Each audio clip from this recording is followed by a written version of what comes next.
পারমাণবিক শক্তিধর পাকিস্তানের সঙ্গে প্রতিরক্ষা চুক্তি স্বাক্ষর করেছে সৌদি আরব। এর মূল লক্ষ্য হল দুদেশের মধ্যে প্রতিরক্ষা সহযোগিতা বাড়ানো এবং যে কোনো আগ্রাসনের বিরুদ্ধে যৌথ প্রতিরোধ গড়ে তোলা। চুক্তিতে বলা হয়েছে, কোনো একটি দেশের উপর যে কোনো আগ্রাসনকে উভয় দেশের উপর আগ্রাসন হিসেবে গণ্য করা হবে। আর এই চুক্তি বড় ধরনের হুমকি হয়ে উঠতে চলেছে ভারত ও ইসরায়েলের জন্য। বিস্তারিত আরিফ হাসানের প্রতিবেদনে।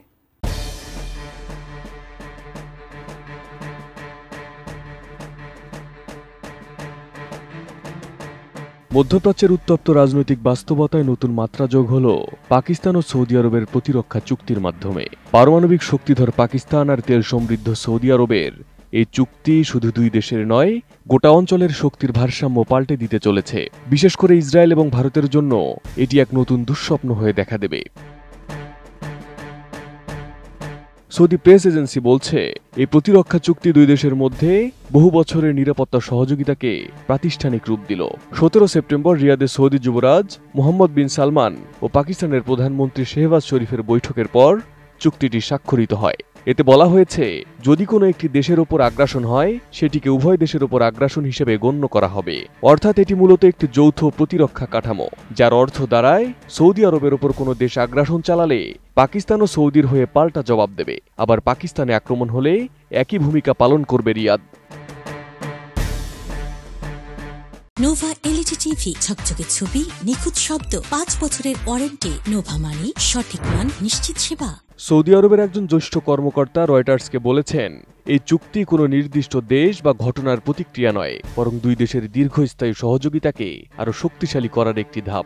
তবে চুক্তির সময় লক্ষ্য করলে দেখা যায়, আরব বিশ্ব ইসরায়েলের হামলার মুখে এক ধরনের সম্মিলিত অবস্থান গড়ে তোলার চেষ্টা করছে। গত 9 সেপ্টেম্বর দোহায় ইসরায়েলের হামলার পর আরব লীগ ও ইসলামিক সহযোগিতা সংস্থা ওআইসি জরুরি বৈঠক করে। সেখানে সৌদি আরব, কাতার, ওমান, বাহরাইন, কুয়েত ও সংযুক্ত আরব আমিরাত নেতারা যৌথ প্রতিরক্ষা ব্যবস্থা গড়ে তোলার বিষয়ে একমত হন। এই বৈঠকের মাত্র 2 দিন পরই পাকিস্তান সৌদি চুক্তিটি স্বাক্ষরিত হল, যা ইঙ্গিত দিচ্ছে ইসরায়েলি আগ্রাসনের বিরুদ্ধে আরব দেশগুলো আর নীরব দর্শক হয়ে থাকতে চাইছে না।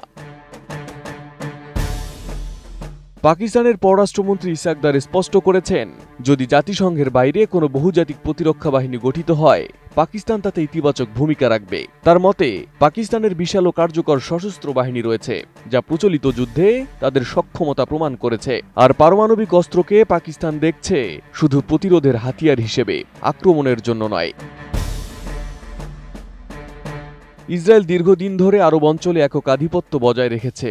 মার্কিন সমর্থনে ফিলিস্তিন সহ একাধিক ফ্রন্টে সামরিক অভিযান চালিয়ে আসছে তারা। কিন্তু এখন যদি পাকিস্তানের মতো পারমাণবিক শক্তিধর দেশ সৌদির সঙ্গে হাত মেলায়, তবে ইসরায়েলের জন্য তা কেবল কূটনৈতিক চাপই নয়, সামরিক ভারসাম্যে বড় হুমকি হয়ে দাঁড়াবে। আর আরব বিশ্ব যদি সত্যি পাকিস্তানের সঙ্গে প্রতিরক্ষা জোট গঠন করে, তাহলে ইসরায়েলের একক আধিপত্যের দিন শেষ হয়ে আসবে বলে মনে করা হচ্ছে।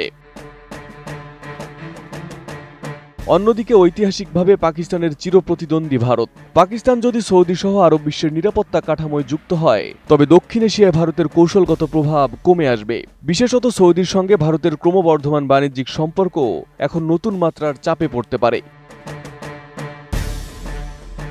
পাকিস্তান সৌদি প্রতিরক্ষা চুক্তি শুধু দুই দেশের সম্পর্ককেই শক্তিশালী করবে না, বরং মধ্যপ্রাচ্যে ক্ষমতার নতুন সমীকরণ তৈরি করবে বলে মনে করা হচ্ছে। আর এতে ভারত ও ইসরায়েলের ঘুম হারাম হওয়াই স্বাভাবিক। সামনে আরব লীগ যদি পাকিস্তানকে সঙ্গে নিয়ে যৌথ প্রতিরক্ষা জোট করে, তবে মধ্যপ্রাচ্যের রাজনীতিতে বড় ধরনের পালাবদলের সূচনা ঘটতে পারে। Arif Hasan, ATN news.